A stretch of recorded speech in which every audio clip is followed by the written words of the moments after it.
Some of the most brilliant solutions, they don't come from big labs or famous innovators. They come from the most unexpected places. Today, we're diving into the story of an accidental programmer who, when faced with a seemingly impossible problem, came up with a framework that was just years ahead of its time. It's a really powerful story about hidden genius. So get this. A therapist once told the programmer at the heart of our story, "You're brilliant, but don't realize it because no one knows." I mean, wow, what a statement, right? And it just perfectly captures his whole career, a journey built on unrecognized talent that started down a path he never even intended to walk. So, how does someone even become an innovator without really trying? Well, our protagonist here wasn't some computer science prodigy, not at all. He was an IT guy who just sort of fell into programming completely by accident. Okay, so let's just trace this wild journey. It's 1997, and he's doing standard IT work, designing networks, installing server agents, that kind of stuff.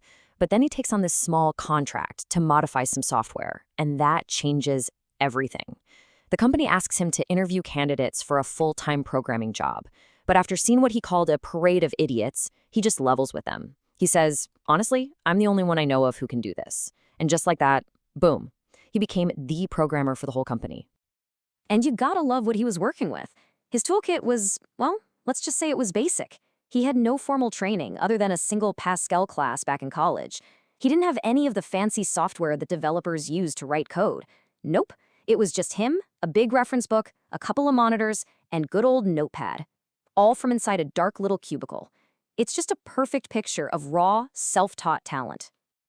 All right, so his first big test as the programmer wasn't some simple bug fix. Oh no, it was a full-on trial by fire. He inherited a system that was a complete and total mess, and he knew right away that a simple patch just wasn't going to cut it. The whole thing had to be rebuilt from the ground up. And just look at the before and after here. On the left, that's what he started with. Slow, clunky code that had been patched a million times, hooked up to a messy Frankenstein database. His solution? A total overhaul. He just decided to rewrite the whole thing himself. The result? A super fast, streamlined system with a brand new, clean database designed to work perfectly with it. Now, I want you to really think about that for a second. This is one person, one guy, taking on a project that would normally take a whole team and spending over a month by himself rebuilding an entire software platform and its database. The scale of this job was just immense. So after the rewrite was finally done, he pulled an all-nighter, running these super complex scripts to migrate all the old data into his new system. This was the moment of truth, right? Everything's on the line. And the number of attempts it took to get this massive, brand new system working perfectly? One. Just one. It worked flawlessly on the very first try. Unbelievable. But of course, the challenges didn't stop there. He was almost immediately faced with an even bigger problem, a real puzzle that would push him to create something truly innovative, a solution that was, frankly, years ahead of its time. So here's the core of the problem. The company needed to create different versions of the software for dozens of states, and each state had its own unique rules and regulations. Now, the obvious but terrible solution would be to just copy and paste the code for each state. But imagine that.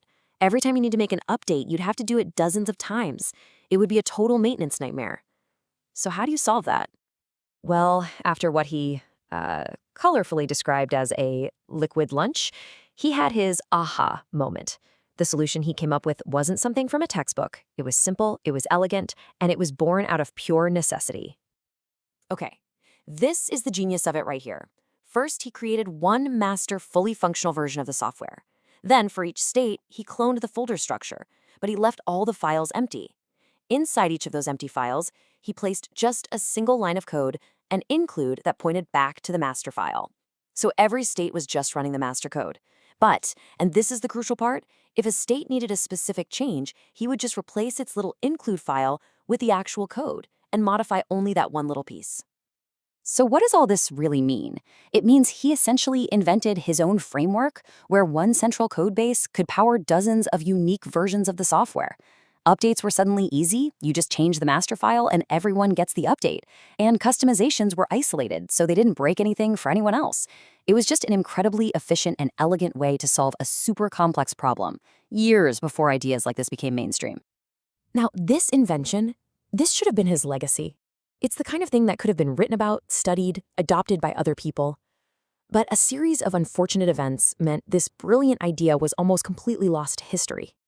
And you can really feel the bittersweet reality in his own words.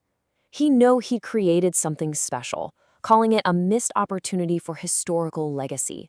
He said the methodology could have been lasting. You can tell he knew what he had and what was lost. So what happened? Well, the parent company eventually went under. And in all the chaos of a failing business, this technique was never formally documented or published. It just remained a company secret, an internal solution that faded away with the company that used it.